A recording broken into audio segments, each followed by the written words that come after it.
আসসালামু আলাইকুম। আমাদের আজকের ক্লাসে আপনাদেরকে স্বাগতম। আমরা আজকে একটা প্রশ্নের সমাধান দেখব। যে আমাদের প্রশ্নে বলা আছে, একটি সমতল স্থানাঙ্কের অক্ষরেখা তিনটিকে যথাক্রমে এ বি সি বিন্দুতে ছেদ করে। যদি এ বি সি ত্রিভুজের ভরকেন্দ্র পি কিউ আর হয়, তবে দেখাও যে সমতলের সমীকরণ এক্স ভাগ পি প্লাস ওয়াই ভাগ কিউ প্লাস জেড ভাগ আর ইকুয়াল 3। তাহলে আমাদের এখানে যে প্রশ্নটা আমরা লিখেছি, এই প্রশ্নটা হচ্ছে জাতীয় বিশ্ববিদ্যালয়ে 2010 সালে এসেছিল এবং শিক্ষক নিবন্ধনের প্রভাষক হচ্ছে কলেজ পর্যায়ের 2009 এবং সর্বশেষ 2016 সালে প্রশ্নটা এসেছিল। আমরা এখন এই প্রশ্নটার কি সমাধান করব। তাহলে দেখেন, আমাদের এখানে প্রশ্নে বলা আছে, একটি সমতল স্থানাঙ্কের অক্ষরেখা তিনটিকে যথাক্রমে এ বি সি বিন্দুতে ছেদ করে। তাহলে কি আছে, একটি সমতল স্থানাঙ্কের অক্ষরেখা তিনটিকে যথাক্রমে এ বি সি বিন্দুতে ছেদ করে। আমরা কিন্তু একটা সমতলের সমীকরণ জানি, যে সেটি ছিল এরকম, যে অক্ষরেখা তিনটিকে যদি কোনো একটা বিন্দুতে ছেদ করে, তখন আমরা সমতলের সমীকরণটা কিন্তু আমরা জানি। তাহলে আমরা প্রথমে কি করব, যে আমরা প্রথমে লিখব যে এখানে মনে করি আমরা নির্ণীয় সমতলের সমীকরণটাকে আমরা ধরে নেব। মনে করি আমাদের নির্ণীয় সমতলের সমীকরণ। তাহলে আমাদের নির্ণীয় সমতলের সমীকরণটা আমাদের কি হবে, এই যে এটা আমরা এটা ধরে নেব, এক্স ভাগ এ প্লাস ওয়াই ভাগ বি প্লাস জেড ভাগ সি ইকুয়াল 1। তাহলে এইটাকে আমরা হচ্ছে যে 1 নাম্বার সমীকরণ দিলাম। তাহলে আমরা ধরলাম যে নির্ণীয় সমতলের সমীকরণ হবে কি আমাদের এক্স ভাগ এ ওয়াই ভাগ বি জেড ভাগ সি। যদি আমাদের প্রশ্নে বলে যে স্থানাঙ্কের অক্ষরেখা যদি বলে, তখন আমরা এই সমীকরণটা ধরব।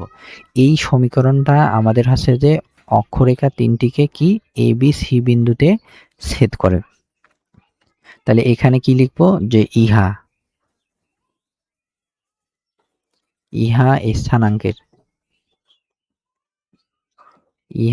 স্থানাঙ্কের অক্ষরেখা তিনটিকে যথাক্রমে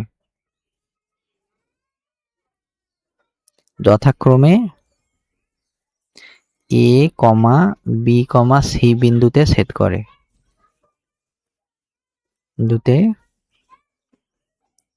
করে। তাহলে আমরা যে সমতলের সমীকরণটা ধরলাম, আমাদের এই সমতলের সমীকরণটা কি এক্স ভাগ এ প্লাস ওয়াই ভাগ বি প্লাস জেড ভাগ সি ইকুয়াল 1। তাহলে আমাদের এই সমতলের সমীকরণটায় আমাদের কোন বিন্দুতে ছেদ করে, এ বি সি বিন্দুতে ছেদ করে। এখন যদি এ বি সি বিন্দুতে ছেদ করে, তাহলে আমরা কিন্তু জানি যে স্থানাঙ্ক, এই বিন্দু তিনটার স্থানাঙ্ক কি হবে, যে সুতরাং এই যে এ বি সি বিন্দুতে স্থানাঙ্ককে সেট করলো, তাহলে এখন এই তিনটা বিন্দুর স্থানাঙ্ক কি হবে, যে সুতরাং আমরা পাই এ বি সি বিন্দুর স্থানাঙ্ক, এ কমা বি কমা সি বিন্দুর স্থানাঙ্ক। তাহলে আমাদের এ বি সি বিন্দু তিনটির স্থানাঙ্ক কি হবে আমাদের দেখেন। তাহলে আমরা প্রথমে এক্স অক্ষের যদি বের করি, তাহলে এক্স অক্ষে কি হবে, ওয়াই এবং জেড 0 হবে। তাহলে এক্স অক্ষে দেখেন, এক্স অক্ষে এখানে আছে কি এ, তাহলে এ আর 0,0, তাহলে ওয়াই হবে 0, জেড হবে 0 প্লাস, এবার আছে যে এই যে এক্স ভাগে এবার আছে কি বি বিন্দুর স্থানাঙ্ক, তাহলে এখানে আছে কত বি। তাহলে এবার আমাদের হবে এই যে ওয়াইটা হবে কি, ওয়াইটা হবে আমাদের এখানে বি, তাহলে 0 বি 0, আর আমাদের এক্স আর জেড হবে 0। এরপর আমরা যদি সি বিন্দুর স্থানাঙ্ক বের করি, তাহলে সি বিন্দুর এখানে আছে কত সি, তাহলে সি বিন্দুর স্থানাঙ্কটা হবে কত 0 0 সি। মানে এবার আছে আমাদের এক্স 0 হবে, ওয়াই 0 হবে আর জেড হবে 0। তাহলে আমাদের এই নির্ণীয় সমতলের সমীকরণটা হলো এটা। এই সমতলের সমীকরণটা আমাদের এ বি সি বিন্দুতে ছেদ করে। তাহলে আমরা এ বি সি বিন্দুর স্থানাঙ্ক কত পেলাম, প্রথমে আমাদের এ বিন্দুর ক্ষেত্রে এ কমা 0,0, বি বিন্দুর ক্ষেত্রে হবে 0 বি কমা 0 এবং সি বিন্দুর ক্ষেত্রে হবে 0 0 সি। এটা আমরা কিন্তু অনেকেই জানি। এখন এখন আমাদের কিন্তু আরেকটা দেওয়া আছে যে প্রশ্নে বলা আছে যদি এবিসি ত্রিভুজের ভরকেন্দ্র পি কিউ আর হয়, তাহলে কি আছে এবিসি ত্রিভুজের ভরকেন্দ্র কি আছে পি কিউ আর। এবিসি ত্রিভুজের ভরকেন্দ্র দেওয়া আছে পি কিউ আর। তাহলে আমরা এইখানে যে এ বি সি এই তিনটা বিন্দুর স্থানাঙ্ক পাইছি, এখন আমরা হচ্ছে এই তিন বিন্দুর আমরা হচ্ছে যে ভরকেন্দ্র বের করব। তাহলে মনে করেন এইটা আছে আমাদের ত্রিভুজ, এইটা আছে এ বিন্দু, মনে করেন স্থানাঙ্ক এ 0 0, আর এইটা মনে করেন বি বিন্দু, তাহলে বি বিন্দুর স্থানাঙ্ক কত 0 b0, আর এইটা আছে সি বিন্দুর স্থানাঙ্ক কত 0 0 সি। তাহলে এখন আমরা যদি এই ত্রিভুজটারে ভরকেন্দ্র বের করতে যাই, তাহলে ত্রিভুজের ভরকেন্দ্র মানে হচ্ছে কি আমাদের প্রথমে এক্স এর যোগফলগুলোকে আমরা 3 দিয়ে ভাগ করব, ওয়াই এর বিন্দুর স্থানাঙ্ক যোগফলকে 3 দিয়ে ভাগ করব, জেড এর বিন্দুর স্থানাঙ্কর যোগফলকে আমরা 3 দিয়ে ভাগ করব। তাহলে আমরা এখন এখানে লিখি যে এখানে তাহলে আমাদের কোন ত্রিভুজ হবে এবিসি ত্রিভুজের ভরকেন্দ্র, এবিসি ত্রিভুজের ভরকেন্দ্র। তাহলে এবিসি ত্রিভুজের ভরকেন্দ্র কি হবে, দেখেন আমরা প্রথমে কি করব এইখানকার এই ভুজগুলা নিব, এই যে এখানে এ, এখানে 0, এখানে 0, তাহলে এটা আসবে কত আমাদের এ প্লাস 0 প্লাস 0 ভাগ 3। এরপর আমরা কমা দিব, এরপর বি বিন্দুর স্থানাঙ্ক নেব, এখানে 0, এখানে 0, এখানে 0, তাহলে এটা আসবে হলো 0 প্লাস বি প্লাস 0 বাই 3, কমা। এবার আছে সি বিন্দুর স্থানাঙ্ক 0, এখানে আছে 0, এখানে আছে সি, এখানে আছে 0, তাহলে 0 প্লাস 0 প্লাস সি ভাগ আছে 3। তাহলে এইটা আছে কিন্তু ত্রিভুজের ভরকেন্দ্র বের করার সূত্র আছে কি ত্রিভুজের যে তিনটা বিন্দু থাকবে, অর্থাৎ আমরা এক্স গুলা যোগ করি, এক্স এর ভুজগুলা যোগ করিয়ে 3 দিয়ে ভাগ, ওয়াই এর গুলা যোগ করি 3 দিয়ে ভাগ, জেড এর গুলা যোগ করি আমাদের 3 দিয়া ভাগ। তাহলে আমরা এখানে কি পাচ্ছি, তাহলে এখানে আমরা আছে ত্রিভুজের ভরকেন্দ্রটা কি পাচ্ছি, এর সাথে যদি 0 যোগ করি তাহলে এটা হয় a/3, এখানে হয় আমাদের b/3, এখানে হয় আমাদের কত c/3।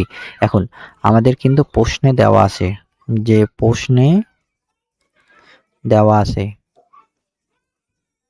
আমাদের কি প্রশ্নে দেওয়া আছে কি ত্রিভুজের ভরকেন্দ্র, আমাদের যে ত্রিভুজটা পাইছি এই ত্রিভুজের ভরকেন্দ্র, তাহলে এই ত্রিভুজের ভরকেন্দ্র কত দেওয়া আছে আমাদের পি কিউ আর। তাহলে ত্রিভুজের ভরকেন্দ্রটা আমাদের কি দেওয়া আছে পি কিউ আর। তাহলে আমরা এখন লিখবো সত্য মতে, আমরা এখন কি লিখবো যে সত্য মতে। তাহলে দেখেন যেহেতু আমাদের ত্রিভুজের ভরকেন্দ্র দেওয়া আছে এ বি সি, তাহলে আমরা লিখতে পাবো পি ইকুয়াল কত এই যে a/3, পি ইকুয়াল কত a/3। এরপর আমাদের কিউ কত হবে, এই যে এখানে পি আছে, এইটা প্রথমটা সমান হলো, এখানে আছে কিউ, এখানে হবে কত b/3, আর এখানে আছে কি আর, তাহলে এই আরটা কত হবে আর ইকুয়াল কত c/3, আর ইকুয়াল কত c/3। এখন আমরা এখান থেকে এ বি সি এর মান বের করব, তাহলে এদিক দিয়ে এখানে যদি আমরা আর গুণন করি তাহলে এ সমান কত পাবো 3p, এখানে যদি আর গুণন করি তাহলে বি কত পাবো 3q, আর এখানে সি কত পাবো 3r। তাহলে আমরা এর মান, বির মান এবং সি এর মান আমরা পাইলাম। এখন এ বি সি এর মান আমরা হচ্ছে 1 নাম্বার সমীকরণে বসিয়ে পাই। তাহলে এখন কি লিখবো a, b, c এর মান 1 এ বসিয়ে পাই। তাহলে এ বি সি এর মান আমরা এখন 1 এ বসিয়ে পাই। তাহলে আমাদের 1 নাম্বার সমীকরণটা কি ছিল, 1 নাম্বার সমীকরণ ছিল আমাদের এটা x ভাগ a প্লাস y ভাগ b প্লাস z ভাগ c ইকুয়াল 1। তাহলে এইখানে আমরা এখন এ বি সির মান বসাই দিব। দেখেন এর মান কত, a সমান 3p, তাহলে এইখানে x ভাগ এর মান কত 3p, তাহলে x ভাগ 3p প্লাস y ভাগ b, এখানে আছে b, তাহলে b এর মান কত 3q plus z by c, c এর মান আছে কত 3r, তাহলে এটা 3r, এটা ইকুয়াল কত 1। বা এখন এইখানে যে আমাদের যে 3টা আছে এই 1/3 কিন্তু আমরা এখান থেকে কমন নিতে পারি। তাহলে এখানে আমাদের দেখেন 1/3 1/3 1/3, এই যে 1/3 কে আমরা কমন নিলাম, তাহলে এখানে আছে আমাদের কত, যে x ভাগ p প্লাস y ভাগ q প্লাস z ভাগ r, এইটা ইকুয়াল কত, এটা ইকুয়াল আছে 1।